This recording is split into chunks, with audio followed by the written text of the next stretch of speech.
जन साहब, कौन जीतने जा रहा है ये इलेक्शन? पीडीएम को मुबारकबाद देना चाहता हूँ। खैर मुबारक। इन्होंने इमरान खान साहब को हाथ बटाया है, शायद इमरान खान साहब खुद भी इतना काम ना कर सकते। इमरान खान साहब इस वक्त ऑन द राइज हैं और उनकी पॉपुलैरिटी दिन ब दिन बढ़ रही है। ये जन साहब, कौन जीतने जा रहा है ये इलेक्शन और क्या लगता है आपको? 9 कौमी असम्बली के हल्के हैं, 3 सूबाई असम्बली के पंजाब में हल्के हैं। देखिए, मैं आपकी वसातत से पीडीएम को मुबारकबाद देना चाहता हूँ। खैर मुबारक। इन्होंने इमरान खान साहब को हाथ बटाया है, शायद इमरान खान साहब खुद भी इतना काम ना कर सकते। एक दफा इलेक्शन पोस्टपोन कराए, फिर दोबारा दरखास्त दी पोस्टपोन कराने की, फिर ये बार बार कोशिश कर रहे हैं पोस्टपोन कराने। क्यों? नंबर एक। नंबर दो, अगर इस इलेक्शन का रिजल्ट जो भी आए, क्या इससे पाकिस्तान की गवर्नेंस बेहतर हो जाएगी? नहीं होगी। क्या इससे पीडीएम जीत जाती है? जो भी ये हुकूमतें बैठे में अपने सब अरब इस्तेमाल करें, जीत जाएंगे। क्या इससे पाकिस्तान की इक़्तिसादियात बेहतर हो जाएंगी?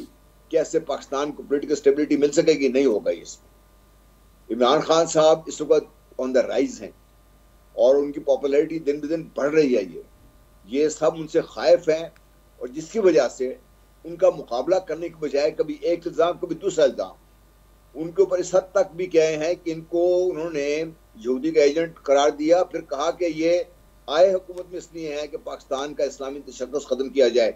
इमरान खान साहब लॉन्च इसके लिए किया गया है ये। अच्छा, और बाहर जाके ये कहते रहे हैं कि इमरान खान जो है वो मजहबी आदमी है, तो उससे आप बचें, वो इस्लामी आदमी है। जब गोरों के पास जाते हैं उनको ये कहते हैं।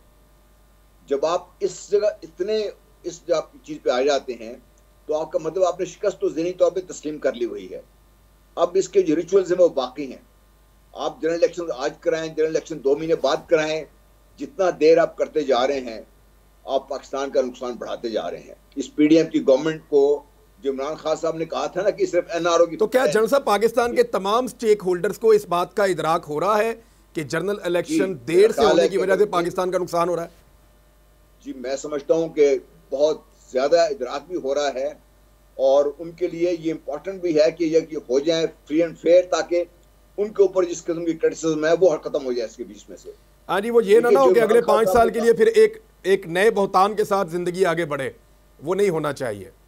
जो नहीं होना चाहिए, बिल्कुल नहीं होना चाहिए। आप जो पहले कह रहे थे कि भाई अवाम और फौज के दरमियान जो अटूट हमारा जो रिश्ता है, इसकी मजबूती ही पाकिस्तान की सलामती की ज़ामन है अल्लाह ताला के बाद। ये कमजोर नहीं होना चाहिए और इसका एक तरीका ये है कि अफवाज पाकिस्तान अगर उस रोल प्ले कर सकते हैं तो वो इलेक्शन करवाएं, इनको हवाले करें, जो करते हैं करें। रिजल्ट इसका जो भी आना है वो आएगा। और अगर आज के दौर में देख लीजिए, ये जो आपने इलेक्शन की बात कर रहे हैं, मुझे नहीं लगता कि भाई कहीं 1-2 सीट शायद ये खान साहब हार जाए या पीटीआई हार जाए, वरना तो लगता यूं है कि ये जिस तरीके से जोर है इस वक्त पीटीआई का, खान साहब की बात जिस तरीके से लोग रिस्पॉन्ड कर रहे हैं और खान साहब को बार बार पीडीएम ने खुद सच्चा साबित किया है, एनआरओ लेके अपने मुकदमात खत्म करा के अपने नैब शैब को बिल्कुल तकरीबन तहस नहस करके, तो अब खान साहब को तो और इनके कुछ चाहिए नहीं इसके लिए, तो खान साहब तो जीत रहे हैं ऑलरेडी इनसे। तो ये रिचुअल है, हो जाएगा खत्म। इसके बाद क्या होगा वो भी क्रिटिकल है हमारे लिए। मैं इमरान खान हूं, आप बोल्ड न्यूज देख रहे हैं। सबसे बड़ा चैनल बोल, सबसे बड़े एंकर इमरान रियाज खान के प्रोग्राम इमरान खान बोल के साथ ने रेटिंग के तमाम रिकॉर्ड तोड़ दिए। 56% नाज़रीन ने बोल न्यूज को देखा। सोशल मीडिया पर भी सबने ज्यादा देखा।